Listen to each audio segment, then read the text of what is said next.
Hola a todos y bienvenidos a un nuevo video. Hoy vamos a estar hablando del caso de Rosalvira Celi. Es un caso colombiano, hace mucho no hablaba un caso de mi país. Ya se van a dar cuenta que es un caso que se desarrolló con mucha sevicia. También fue un caso bastante mediático para el año en que se desarrollaron los hechos, precisamente por el grado de violencia. Así que ya saben, antes de comenzar no olviden suscribirse y activar la campanita, así que comencemos. María Aurora Celi, quien era la mamá de Rosalvira Celi, la describe que Rosa en su infancia era una niña bastante alegre, le gustaba estudiar mucho. Sin embargo, ella no puede estudiar su bachillerato de inmediato por cuestiones económicas de su familia, así que tiene que suspender unos años. Vuelve e ingresa a estudiar ya su bachillerato, pero cuando estaba cursando décimo, ella queda en embarazo, así que vuelve y se retira del colegio. Ella era una mujer bastante trabajadora, empezó a vender dulces afuera de un hospital precisamente para mantener a su familia, pero se daba cuenta que al no tener un título universitario o un título académico, pues como que no podía conseguir un mejor trabajo. Así que ella empieza como a animarse o a buscar como otro tipo de alternativas para poder terminar su bachillerato. Realmente lo que quería Rosa era estudiar psicología o trabajo social, así que ella sabía que para hacer eso primero tenía pues que acabar su bachillerato. Y otra de las motivaciones que tenía era comprar su propio apartamento, porque para el momento en que sucedieron los hechos ella no estaba viviendo con su hija, ni tampoco con su mamá, pues habían tenido como un problema en el lugar donde estaban arrendando el inmueble, así que ella se tuvo que ir a vivir con su mejor amiga. Sin embargo, a pesar de que no estaba viviendo pues con Juliana, que se llama su hija, ella siempre estaba muy pendiente de todo lo que necesitaba, de las tareas en sí, pues era una muy buena madre. Ese era más o menos como el perfil de Rosa, una mujer que realmente quería salir adelante, pero por cuestiones económicas realmente como que le quedaba muy limitado. Sin embargo, pues ella hacía como todo lo posible. Ahora sí voy a pasar para el momento de los hechos que sucedieron el 24 de mayo del año 2012, cuando la policía de Bogotá recibió una llamada a emergencias. La primera llamada se hizo más o menos a las 4:47 de la llamada, donde decía: estoy solita, tirada en un sitio terrible, no me puedo mover, por favor, ayúdeme, sí, estoy violada, tirada en pelota, ayúdeme urgente, urgente, no me puedo mover. Sin embargo, las autoridades, a pesar de recibir como esta llamada bastante alarmante, no pudieron hacer nada de inmediato porque supuestamente pues no le entendían muy bien qué era lo que ella decía.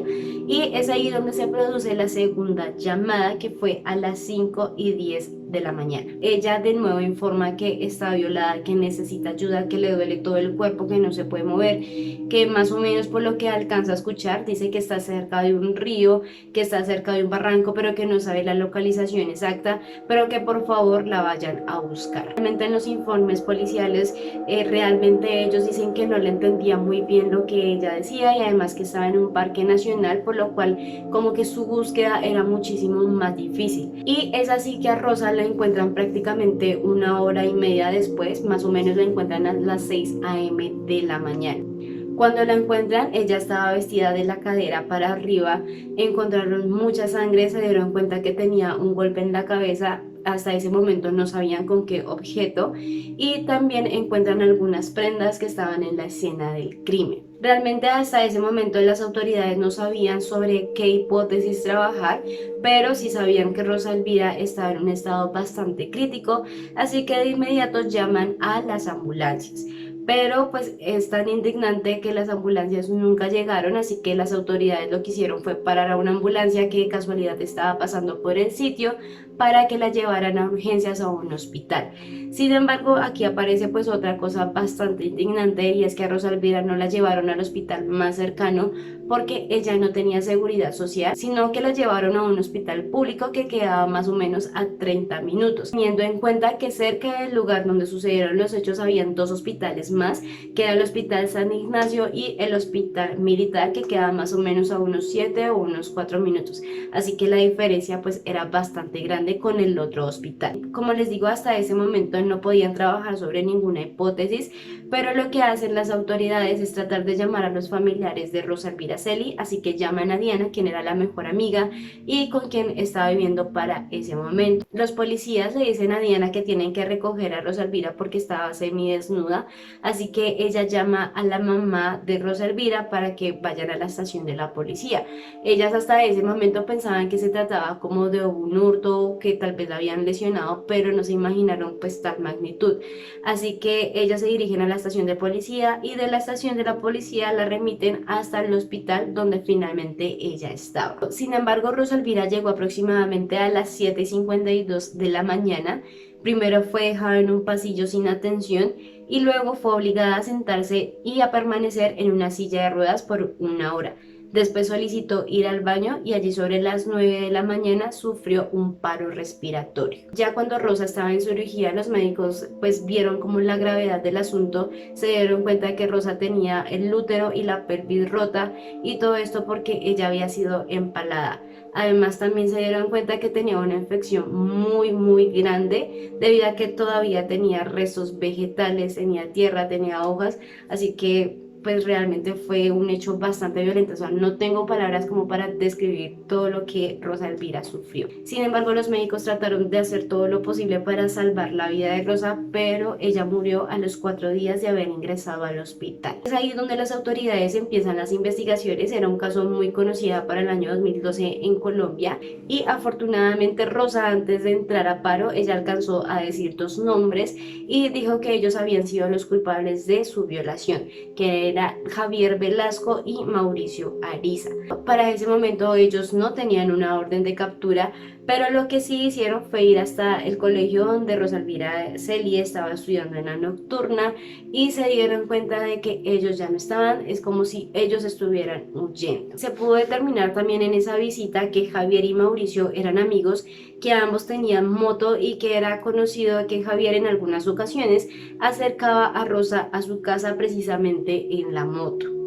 Javier iba en el 4.er año y sus capacidades intelectuales eran sobresalientes, iba todos los días y él trabajaba ensamblando computadores en el día. Finalmente pues ya pudieron cotejar las pruebas de ADN y se dieron cuenta que el responsable era Javier Velasco. Pero además algo también bastante sorprendente es que se dieron cuenta que no era la primera vez que Javier tenía una orden de captura, sino que ya había cometido otros 2 delitos más. Él había asesinado y también había violado a una campesina en el año 2002 y su cuerpo lo había dejado en una esquina, y es así como pudieron determinar que Javier había sido el culpable de ese crimen. Sin embargo, Javier se defendió diciendo que él había conocido a su víctima en un supermercado, luego habían ido a una fiesta y finalmente habían tenido relaciones sexuales, pero que de un momento a otro ella lo empezó a atacar y que por eso él se tuvo que defender. Es ahí donde lo mandan a una clínica psiquiátrica y finalmente después a él le conceden la libertad y después de salir él viola a sus propios hijos. Según expertos dicen que él tiene trastorno de personalidad antisocial, dicen que estas personas se creen muy inteligentes, pueden llevar una vida bastante normal, pero a su vez tienen un lado bastante oscuro que es un lado bastante violento. Las autoridades empiezan a buscar las cámaras de seguridad del colegio y pueden determinar que efectivamente ellos tres salieron juntos al finalizar la hora de clase, donde Rosa se sube en la moto de Javier y van hacia un rumbo pues que hasta ese momento no podían establecer. Pero luego salió la versión de Mauricio diciendo que efectivamente ellos sí se habían ido, ellos tres, que habían ido a tomar unos tragos, pero que él se había ido antes porque precisamente Javier iba a dejar a Rosa a su casa. Para el 1 de junio le dan la captura a Javier, dicen que estaba muy tranquilo, que era como si él ya estuviera esperando ese momento. En la casa también encuentran un pantalón y una camisa que tenían sangre, que era de Rosa, y también algo pues bastante extraño es que encontraron una carta pidiéndole perdón a Dios y también declarando su amor a Rosa, diciendo que era su amor eterno. Lo llevan a la audiencia de formulación de imputación y lo acusan de homicidio agravado y tortura, y se agotó todo el procedimiento. Esas audiencias se tuvieron que aplazar en varios momentos porque precisamente la defensa de Javier estaba buscando un dictamen pericial para que lo declararan inimputable y de esta manera pues no recibir la cárcel como tal. Finalmente él fue condenado a 48 años de prisión, él se declara culpable para que le rebajaran la pena. Sin embargo, él sostuvo que no se acordaba de nada, sino que hasta cierto momento él sabía que estaba lúcido y de cierto momento él ya no se acuerda qué era lo que estaba pasando. De respecto a Mauricio, se pudo determinar que él no participó en la violación. Él apareció unos días después de la captura de Javier entregándose Al principio decía que él no conocía a Rosa, por lo que era algo bastante extraño. Sin embargo, pues no se pudo encontrar ningún elemento probatorio para incriminar a Mauricio. Lo que se cree es que Javier pensó que Rosa había fallecido ese día debido a que éste le había pegado un golpe en la cabeza con el casco de su moto. Sin embargo, pues Rosa no murió instantáneamente, sino que ella quedó como inconsciente y luego alcanzó a hacer las llamadas a emergencia. Después de eso, la familia de Rosa Elvira Celi demandó al Estado precisamente por la negligencia que tuvieron todas las autoridades en darle atención a Rosa Elvira, porque quizás si le hubieran dado una buena atención ella se hubiera salvado. Sin embargo, aquí pasa algo bastante indignante, pues las entidades en la contestación de la demanda propusieron una excepción que fue culpa exclusiva de la víctima, donde finalmente la culpa se la atribuían a Rosa Elvira, porque decían que Rosa o las demás personas sabían que Javier y Mauricio eran unas personas bastante extrañas, que tenían comportamientos raros y que por haber salido con ellos ella ya se exponía como todos esos peligros. Entonces obviamente eso causó una gran indignación.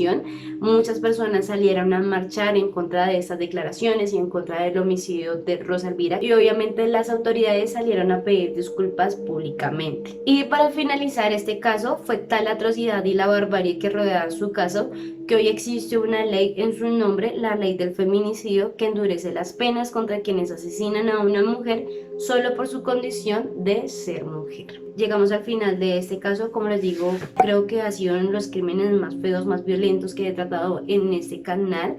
Y a pesar de que sucedió en el año 2012, tenemos claros ejemplos de que esos crímenes siguen sucediendo, así que pues deja mucho que pensar. Así que ya saben, no olviden suscribirse, activar la campanita y nos vemos en un próximo video.